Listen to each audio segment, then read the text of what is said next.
Bonjour, je vais vous faire découvrir un livre de Daniel Deplan. Deplan est né à Saint-Junien en 1944.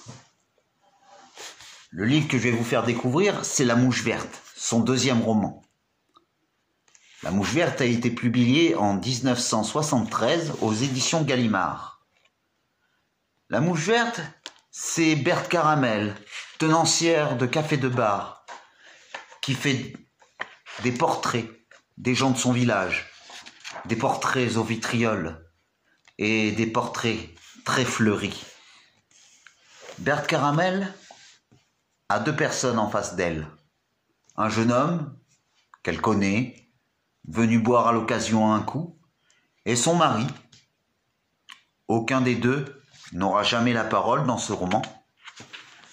Et je vais vous lire la première séquence.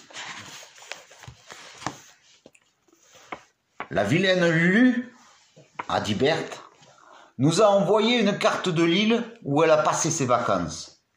Ils ont tous signé. Faustine, celle qui a des varices grimpantes, qu'un jour ou l'autre on la retrouvera raide morte au bas de ses escaliers. Jean-Jean, un mec qui n'a jamais rien foutu de sa vie. Qui encore? La bande habituelle, quoi. C'est le gros Marcel qui les a trimballés dans sa 404 toute neuve. Il n'arrive pas à la payer. Si c'était pensable. Ça se croit en plus. Vous l'avez vu, le gros Marcel? Être une usine à l'art pareil? Si on le poussait, il roulerait. Oui, petit, ça s'appelle être marqué par le destin. C'est que je lui défends de m'approcher. On ne sait jamais. Vous avez remarqué son air? Là, ses deux yeux de cochon, avec ses paupières qu'on croirait qu'elles vont tomber par terre. Eh bien ça, c'est un signe. Le père Caramel qui sent les choses, tout de suite il a refusé de lui serrer la main.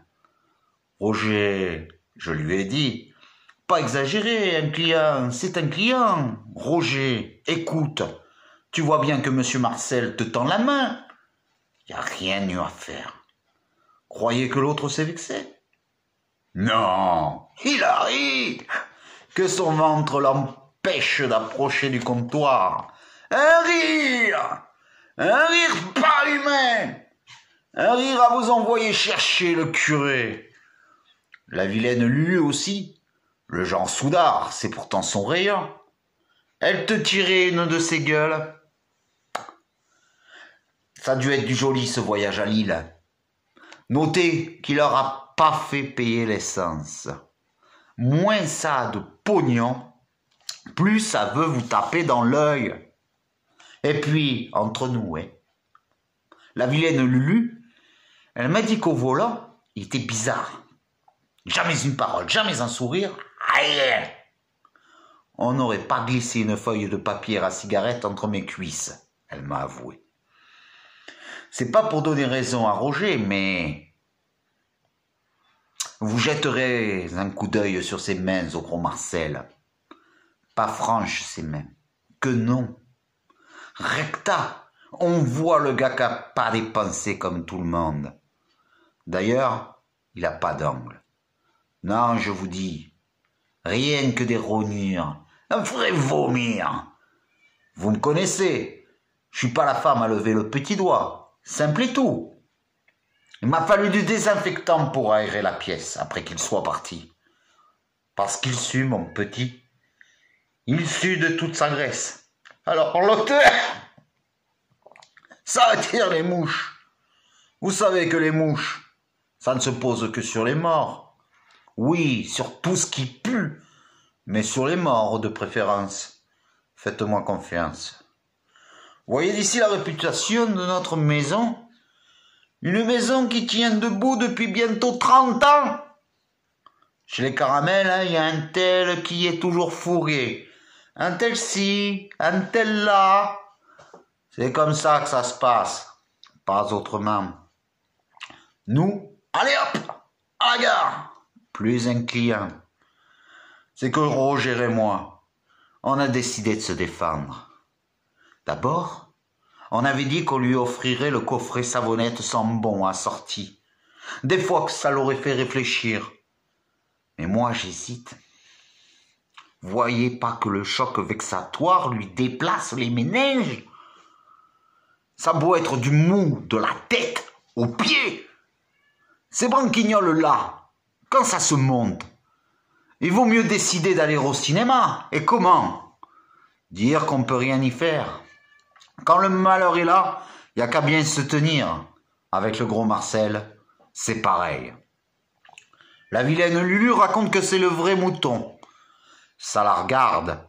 Moi, je m'y fie pas. Ça, non. Je m'y fie pas. Parce que figurez-vous, approchez que si le père Caramel m'entendait, il me tuerait. Pour voir les faits, moi, je lui ai serré quoi? Sa main, voyons. Pardon, je m'en suis repenti. L'eau de Javel le soir, ça y allait. Oh petit, il ne bouge même pas ses doigts. Vous parlez, pesez comme il doit peser. J'aurais touché une sangsue. Ça m'aurait pas plus fait. Des dingues! Si c'est pensable à une époque équipée comme la nôtre, ce qu'il y a de bien, c'est qu'il ne peut pas courir vite. C'est déjà ça. Le cœur et les poumons, dans ce tas de viande, ils n'ont pas de quoi s'amuser.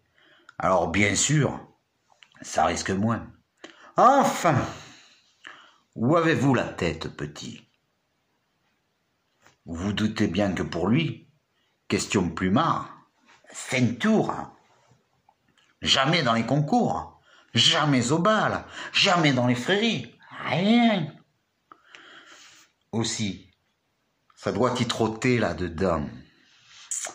Que les nuits de pleine lune, le gaillard, c'est certain qu'il envoie ses pleines peaux. Il ferait peur à une lépreuse. Résultat, du jour au lendemain, c'est pas des blagues, c'est le docteur qui l'a dit. Il peut devenir le véritable Momo.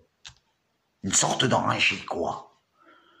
Par exemple, s'il attraperait à la pêche, ou alors, rien qu'une réflexion.